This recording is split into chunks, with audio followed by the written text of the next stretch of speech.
All right, we're making a Deadzone board for 20 bucks, the best one you can buy. The basis of this is a 2x2 insulation board that I got at Home Depot. A whole host of craft paints in various colors, some Mod Podge, white glue, redwood, sawdust, all for about 20 bucks. And yeah, so this is the base of that, this Pink Panther Formula NGX 2x2x1 board. Just ready to go, cut up all true. I originally thought I would use 1x1s and I'd cut a frame out of that and put plywood on top, but this turns out to be so much easier. Really easy if you have a T-square as well. In fact, if you don't have a T-square, I don't know, question some of your life choices, get one. They're good. Here you can see I'm just running through, marking out all the corners of the squares every 3 inches, right, for Deadzone. Then we're gonna lightly score this, like we don't have to go through the board, using all those vertice points as a guide, and you can still see them on the board there. And yeah, eventually we're gonna get all our 3x3 squares out. Once that's done, it's time for a 50-50 Mod Podge and burnt sienna, and I'm using a squad of painting monkeys here. And we just go to town like this. Get one coat down, it's going to apply a little rough and feel stiff. Give about an hour to dry, or 2 depending on the weather, and there you go. Go for round 2. The last painting monkey here is focusing on those lines that I've drawn, and I'm getting the rest of it for coat 2. Another hour or so to dry there, and then we're going for our secret weapon.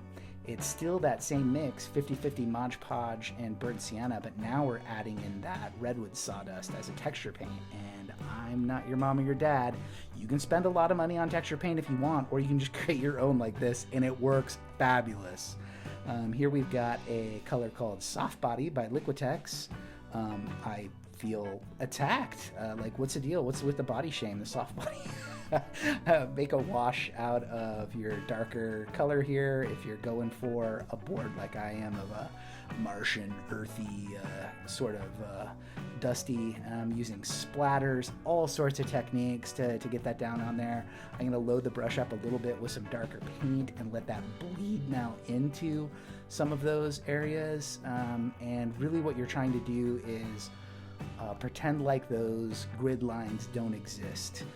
Everything that you do here is going to mask a bit the fact that those grid lines are there, which is really good. This exposure is a little bit weird, but looks like dried coffee on there now. But what am I doing? Oh, you've probably seen it a million times. I'm dry brushing. This is called Honey Brown by Americana. I think I got it at a Michael's craft store. Yes, I am picking out some of the high parts of dusts of the texture on the board, but I'm also painting in some of the flat parts where there's some dried out dusty patches. And again, we're just looking to paint on texture and do crazy stuff that seems legit. Go back to our secret weapon, redwood sawdust, yes. And you've probably seen this a million times too if you're a miniature hobbyist. We're flocking. Yep, I thought it would be a great idea to use this brush at first, but I abandoned that. Yeah, gingerly sprinkle your redwood sawdust on. Every time you do that, a sawdust fairy gets its wings. There you go, and just keep going to town. Irregular shapes, you can look for designs or patterns you may have in the board itself, like imagine an edge where some soil has piled up and caught. And here you can see I've gone to just like pat and cram that down and make sure it's nice and stuck. When you're done with that, your board is going to look like this. Just put it over on the side. It's got a lot of loose sawdust on it. Let it dry for at least a half hour to an hour. Then come back at it with a dry, clean paintbrush, and you are going to brush over the top of all of those areas. And you're not doing that to flick sawdust about the room.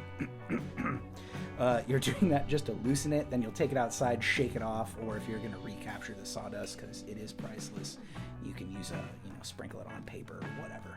And yeah, there, just check your textures. Everything's fastened down. Admire your handiwork. Awesome, good stuff.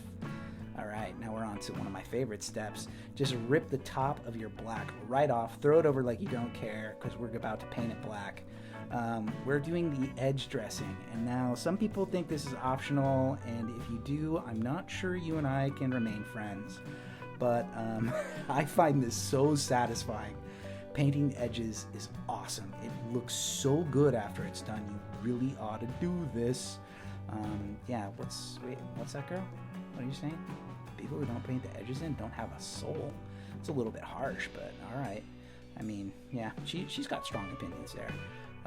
Yeah, so just do that top edge nice and easy as you come to it, and yeah, go slow, take your time, have fun. I went to town on it twice to get it extra black.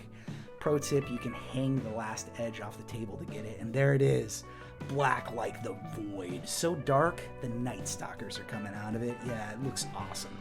All right, good deal, and there we are. The board is pretty much finished at this point, at this stage. I think that's totally playable and looks great. We're going to do one more step, though, here, because I plan to store mine by hanging it on the wall. So I'm going to make a little hanger for it. And to do that, I've got this tongue depressor. I trace it in a center spot on the back. I'm going to use a little knife, scrape out enough for the tongue depressor to sit down in there, because I want something else that the nail can grab onto so it's not repeatedly jabbing into the foam. Perfect. Fits in there great.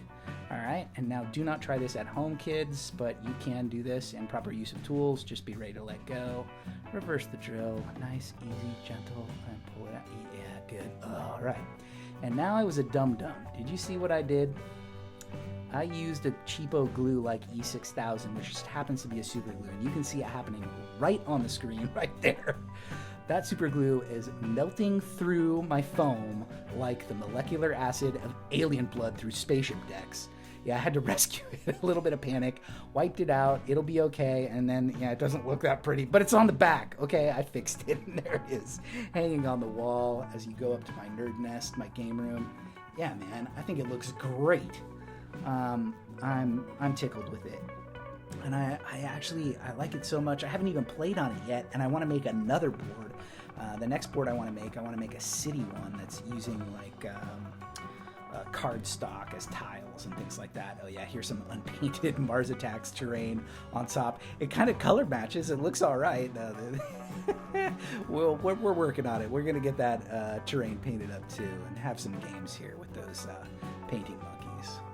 Right on, you guys. I hope you like this.